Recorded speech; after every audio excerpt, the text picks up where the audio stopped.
Program and Biosphere. It is designed as wetland of international importance, especially as habitat for waterbirds, as Ramsar mentioned in 1991. And also it is included in UNESCO World Heritage, Natural Cultural Heritage. Now, as I said at the beginning, it is important because it has a large surface, like 5,800 square kilometers. It has limitation, as you can see it, I'm not going to insist on that. Why is it the most important thing in this area? Because it has a high level of biodiversity. When I mean that, I mean 30 types of ecosystems and more than 11,000 species of flora and fauna. We have these results conducted by the last management plan that we succeed to accomplish it in 22,000. It was a project developed by Delta Biosphere Reserve Authority, which is the authority that administrates this area. Of course, we also work on biodiversity, but we also conduct projects involving local communities. And as a brief history, what is different from what you had heard earlier is the fact that there are many proof of settlements in Danube Delta from the Middle Age, from Greek times, so especially of those fortifications that you probably will see or you already see it. So I'm not going to assist that. But what I'm concerned is the demographic and local population in Danube Delta, because it's more diverse. It's one of the most diverse regions in Dobruja. But what is specifically here is the fact that the local minorities, if you find it, it's settled in specific villages. The most important one, where is the high level of minority rights Lipovens, are Zhublovka, Mila 23. I'm going to show you a map later. But there are also other ethnic groups, not that known as Lipovens, like Romani minorities. Romani people, which is my concern a bit of studying. Now, as I said, then Delta has 28 localities, small villages, one single town, which is Sulina. And as a concern for us is the fact that the population starts to decrease. I mean, it's a high difference between the census from 2011 and 2021, which the number starts to increase from almost 14,000 to 11,100. In Sulina, which is a town, the population had seriously decreased. So if the population had decreased in the town that high, imagine how it had decreased in the rural space. Of course, there are several traditional activities, which are also the main activities like fishing, tourism, reed harvesting, and small-scale agriculture. But this is not the newest. I mean, this is also ancient occupation starting from the images that you see here are from interwar period that concern Sulina, which is, I said, the town. But you can see in the left side, you see people coming out from the passenger boat on Sulina shoreline. And on the right side, you see the most important church as it is working as a cathedral in Sulina. Also the beach from Sulina, and as I said, the main occupation fishing. Now, why did I brought those images? Because in one of my projects that I will talk later, we collect those images and we try to create a platform so people could access them. So we use a modern tool, like a digital platform, where you could integrate those images. As I said, there are a few traditional occupations, like I already mentioned them. Now, concerning the resilience of traditional in Danube Delta, well, how can we do that? Well, the answer is only 1, 2 projects. So, Danube Delta National Institute is conducting, as I said, several projects. And one of those projects, it's a main program, we call it the Nucleus program. which has 10 projects financed by the Ministry of Research. And one of the most important projects is the one which is taken into consideration the objective regarding also the biodiversity conservation, but also the sustainable development of human communities and risk factors in the Delta Biosphere Reserve. So, as I mentioned, let's use it as a shortcut. It's Penetrate, which is targeted to research on biodiversity, but also on socioeconomic implication in Delta. So we take small villages like Mila Kontri, Julilovka, Moigyol, for example, and we see how it has developed in time, how our main occupation and how the villagers or the inhabitants face to this and how they find resources to live there. And also we are conducting investigation on ecotourism. We try to see how the grade of, the level of ecotourism is implemented in reality in the Andean Delta, because now it is indicated to be used as the main form of tourism in the Andean Delta, but that doesn't mean in reality the level of tourism as application it is really indeed like this. I mean, we do have some issue from the accommodation part, or the facilities, and also the transport boats, which are not widely traditional way. And another project, which is my project, it's dedicated to research on natural, touristic, cultural, and spiritual heritage on the Andean Delta. And we try here to investigate what are the main problems and challenges that we find in the Delta. So we conduct studies that concern heritage as its entire complexity, as touristic, as the cultural part, as spiritual part, and those information and also the images that you saw, we try to use it to create a digital platform. But not only to work as a guide for information as for visitors or tourists, but we want to use it as a tool for people with different disabilities, like people who cannot move very well or cannot see very well. So we could offer them the opportunity to visit. How? By listening the description of a specific area, by listening to the sound of some birds or some animals. So I think that's a project that is concerned mainly to give more accessibility to everyone to travel, even if we do it into a virtual tour. So we succeed to have finance this last year, this project, so we just had implemented 2 phases. We are working on the 3rd phases, and now we are in the phase that we collect images, and for that we have conducted a petition to the National Archive in Bucharest. They already answered affirmative, so we start to work on it. As I said, we will take also old images and new images to create this platform. One of the groups, as I said, that my interests are focusing on, also Litviks, but also Romani people. Why is that? Because they are the group that interests in the Andean Delta Biosphere Reserve less than other minorities. So what you have here is a map which takes into consideration the results from the census starting with 1930. Why is that? Because it's the first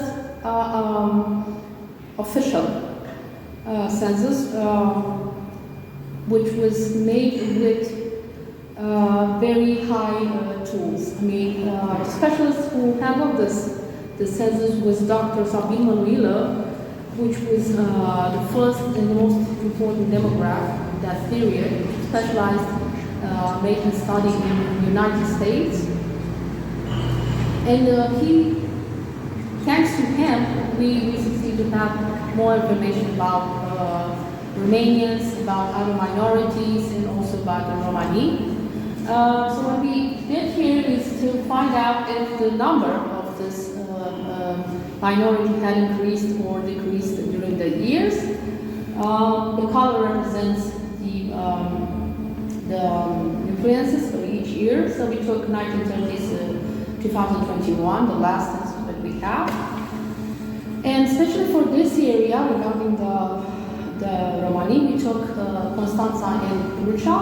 So the evolution of Roma in Tulcea County, starting from 1930, was 100,086, 782 in 1930, and now we have 193,255, which is a high increase.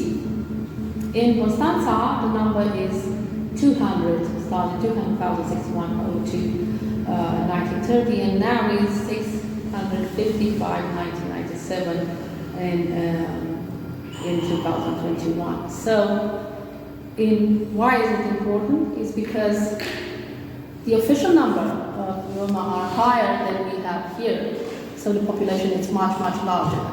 So I think it's a little bit wrong to say that it's a small minority comparison to other minority. Another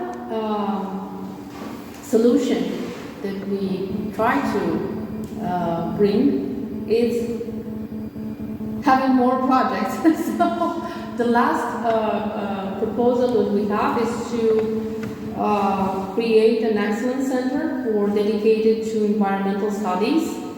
And we try to rethink also ecology and society and how the community is facing the climate change. This is a pretty large project. It is established by a consortium. It involves different authorities also from this area, but also from Bucharest and outside Romania. The most important one from Bucharest is the Francis Reimer Institute and also the National School of Political Studies. This being said, I would like to address you my thanks. So I expect your questions.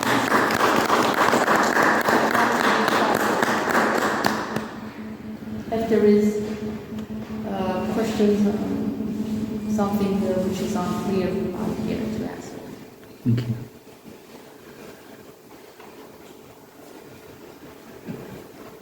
That means I was clear.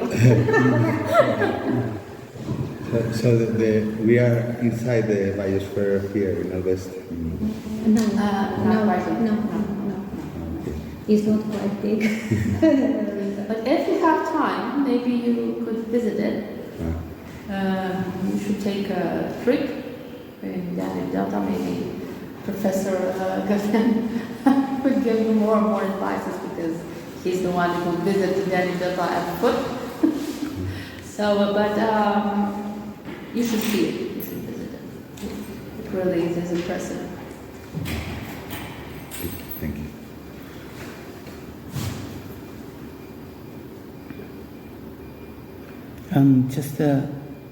There is no fishing activities in Of course there is. This is one of the fishing. Through the river, Yes, it is. But there's many types of fishing. I mean, the industrial one, the family one. But for all this type, we need to have permit from the authority that administrates this area. Mm-hmm. So that involves also a lot of bureaucracy. But if you as a sportive one, if you want to fish, yes, you could also do it. But you need a special permit. but before, In the ancient time, of yes, course. tradition, In ancient time. not archaeological, but ethnographical information about the fishing, through the rivers, the ethnographical information, not now, not at the present, but 200 years ago. This is one of the ancient occupation. This is what you want to know. Yes, in that time the fishing was not that regulated. I mean, it was more free. In that time, for example, the fish storages was free, and the capture that they had was pretty large species. So it is a tradition to fish in that area. This is your question. Yes, Yes. if you know where is the most important fishing communities. No. Well, in small villages, but I wouldn't call them fishing communities. Okay. Because there are special places where you could fish. So no matter where you're from, you just need to go and Okay. fish there in those. There are places that are determined by the administrator of the Delta Biosphere Reserve. And sometimes the fishing starting in the spring, it is forbidden for the yes, for the reproduction. Yes. So I couldn't call them communities because even if you are in Milano, for example, you need to go to fish in that place which is specifically determined for that area. They are regulated. You don't have any kind of for example, in some regions,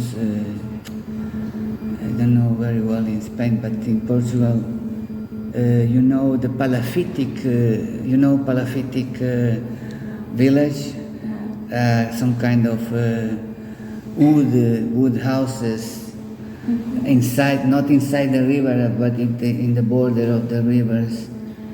You don't have this kind of occupation. Not archaeological, but historical ones. No.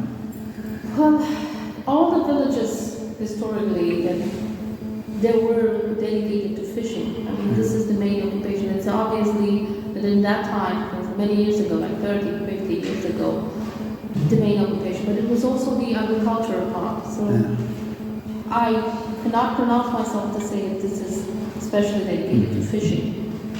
Those two, we're talking about tourists now. But in those times, the occupation was definitely fishing and agriculture. So I cannot spot you a specific place because they were all dedicated to that activity at that time. But if you want to know the main places for fishing, I think you could take that from receiving the results of the capture. How do you call that in English? No. Datele de capturare a peștilor pe care ei le livrează către cei care îl captează din Delta. Deci punctele acelea de captare. Chiar canale bun, dar se numesc altfel. I'm trying to figure out what Yes. So if you collect the results from the collecting center, you could see the area, but not the villages. You could see the largest area. Of course, in that area comes from many villages to collect the fish because this is what they have to do.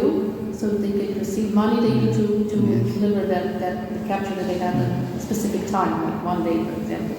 But the information from where they collect the most species or the most important value, you could take it from there. Not you personally, I mean, we could investigate that, yes. Thank you. You're Thank welcome. You were speaking about the digital platform. Is that online already? No, it's not online.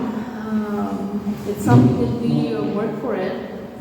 We plan to finish this project in 2026. So now we are collecting information. We are collecting images, like all the new images, information about touristic objective, about cultural heritage, natural heritage, and to create not to work as a guide, because you could find a digital guide or whatever. As I said, you need to collect them and to also find the audio assistance for a person with different disabilities, and to be more specific, describe all the objective, the touristic trails, the most important ecosystems from that area, a sort of like a charismatic species of which is located in that area. But we will take it on areas, which are 8 areas specific as for tourist activities. So we will take that one area, for example, and we will try to bring more as much as we can information from all the sites. I mean, touristic, natural, spiritual information, demographic information, and then we will try to describe that visually, but also for different languages. And we will try to do it in other languages too, in Romanian, maybe in Ukrainian, Turkish, and yes. Hoping to succeed to do that. Full English also. Yes, English. It is mandatory. Yes. I would say Spanish, but maybe it's I could do it in Spain, to speak Spanish, I could do it, but...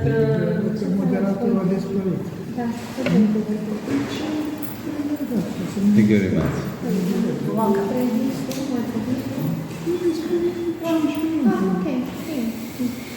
Gata? This is mine. Da,